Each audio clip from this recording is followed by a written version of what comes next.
Udah dikasih jalan itu. Tinggal Anies dengan Caimin berani nggak? Jangan kamu mau enak aja, kamu jadi presiden kan ente, ya, wakil presiden ente. Kok kita suruh berkorban? Kita pasti mendukung. Tapi yang di depan dong. Nabi Muhammad tuh memimpin di depan, bukan dari belakang meja. DKI yang kita harapkan, Anies Baswedan yang begitu jelas Islamnya, Arab lagi kan, nggak mungkin nggak lah.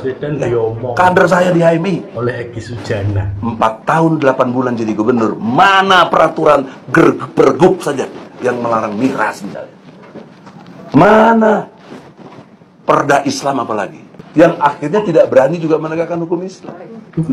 Ada PSI alasan, oke lah, perda susah, pergub dong. Pergub siapa yang mau dihalami, mau dilawan? Nggak ada, dia sendiri pergub. Tapi sekarang orang sedang euforia, dia mau dicapreskan lagi.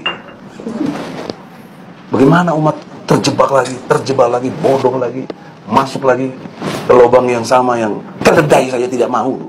Kok kita lebih rendah dari keledai? Saya tidak mau menistirikan orang, dan tidak ada kesan ambisius. Saya mau enggak ada. Kalau misalnya memang Anies betul mau maju dan dia tekad mau menegakkan hukum Islam dan menyatakan perlawanan sama Jokowi, saya jadi pendukung dia. Saya pendukung. Tapi dia enggak lakukan itu. Malah terus main lobby-lobby aja. Pencitraan dan seterusnya. Tidak ada. Banjir tetap banjir, macet tetap macet, kriminalitas Jakarta. Anda tahu, 2 menit sekali terjadi pencurian. 4 jam sekali terjadi perkosaan. Itu baru data yang bisa kita kolek dalam pengertian intelektual. Kita ngeri ngadepin. Kenapa kita begitu tenang-tenang saja? Karena korbannya bukan kita atau keluarga kita. Nanti saatnya keluarga kita ada yang kena, kamu baru tahu hidup di negeri yang jahiliyah ini. Oleh karena itulah, mari kita berbuat di depan mata ini untuk bagaimana Indonesia ini bertakwa kepada Allah. Indonesia ini tidak bertakwa. Indonesia ini zolim, munafik, menyebut Pancasila, kita semua tahu 1-5, nggak ada yang bertentangan dengan Islam. Tapi yang diberlakukan liberalis kapitalis. Yang menjadi presiden Anies sama wapresnya Caimin. Kenapa dia enak-enak aja? Kenapa uncang-uncang kaki aja? Ungkang-ungkang kaki. Ya? Oleh karena itu, kesadaran kita harus sama ya persepsinya. Ini tidak ada bagian untuk memprovokasi. Ini bagian ibadah. Karena ada di Al-Quran. Kecuali tidak ada di Al-Quran, berarti saya ngada-ngada. Ini 2 orang yang diberi nikmat dan takwa. Kita tahu Anies orang yang bertakwa. Insya Allah Caimin juga begitu. Kalau ini digerakkan, janji Allah dikasih kemenangan. Jadi gerakannya jangan 19 dan 22 saja. Kan mulai tanggal 1 besok ada. Ya, kita di tempat lain kemarin dengan Pak Yusuf juga. Tanggal 3 dan tanggal 5 buat warming up. Ya ini sukarela saja kalau mau. Oleh karena itu nanti bisa ukur. Jadi datangnya lo lagi apa tidak? Apa terus lagi bergelombang snowball seperti salju. Baru puncaknya 19. Karena begini logika hukumnya. Emangnya putusan baru dibuat nanti tanggal 22? Ya enggak lah. Dikondisikan dari tanggal 1, 2, 3, 4, 5. Ini sedangnya perdebatan dan segala macam. Kalau ada pengaruh sedikit pun gerakan massa, mereka merasa udah di atas angin. Karena secara hukum mahkamah kalkulator itu benar adanya karena diatur di undang-undang MK. Kalau ke MK hanya perselisihan suara. Adapun kecurangan dan pengkhianatan konstitusional itu urusan di Bawaslu, kemudian di DKPP, dan kemudian ada ini karena KPU wilayah TUN, Tata Usaha Negara, harus ke PT UN.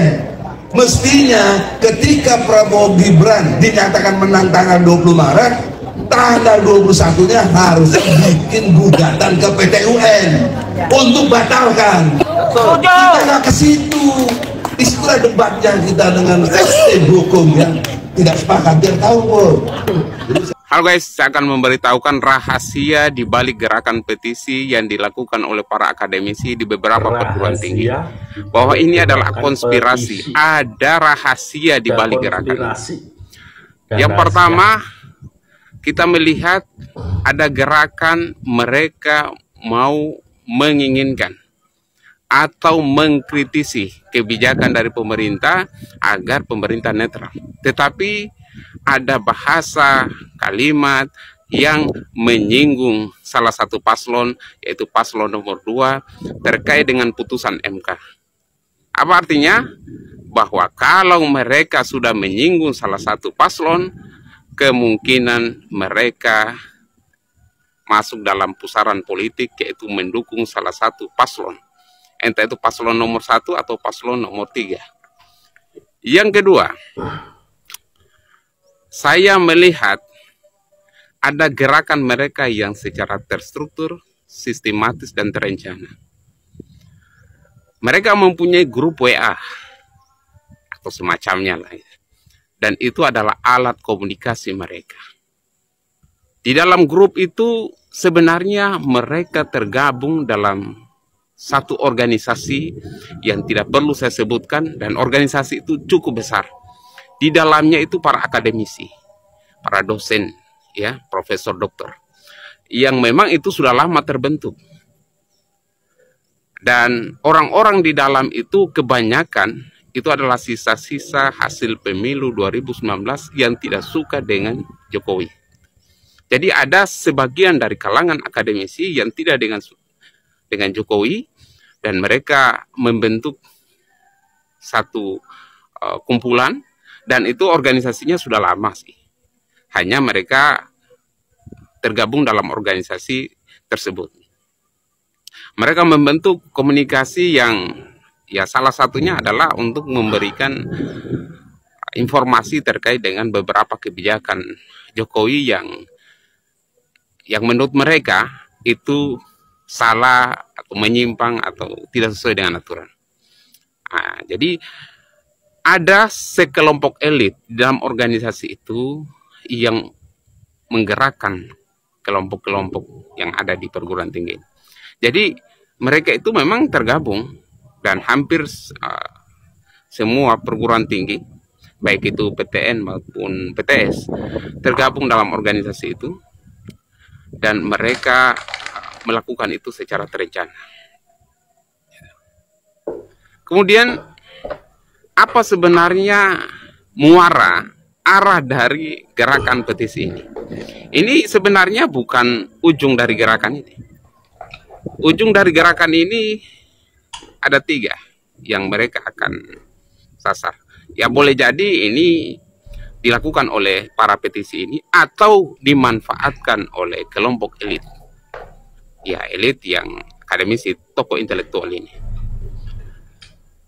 Yang pertama adalah muaranya pada arah pemakzulan presiden. Yang kedua adalah adanya kerusuhan sosial. Dan ini sudah ada tanda-tanda. Dan yang ketiga adalah delegitimasi hasil pemilu. Jadi itu muaranya. Jadi mereka mengumpulkan beberapa data terkait dengan masalah pemilu. Kemudian mereka membuat petisi, ya, dan ini terorganisasi dengan baik. Kemudian nanti akan ada gerakan-gerakan selanjutnya yang nantinya ya akan mengarahnya ke sana. Yang 3 tadi mengarahnya akan pemakzulan, yang kedua adalah kerusuhan, ketiga adalah delegitimasi hasil pemilu. Maka kita berharap kepada pihak pemerintah, para pendukung dari Prabowo, pendukung dari presiden, dan pihak-pihak tertentu, para netizen, agar mewaspadai gerakan-gerakan seperti ini, karena ini gerakan yang secara terencana, terstruktur, dan terorganisasi. Itu saja, waspada.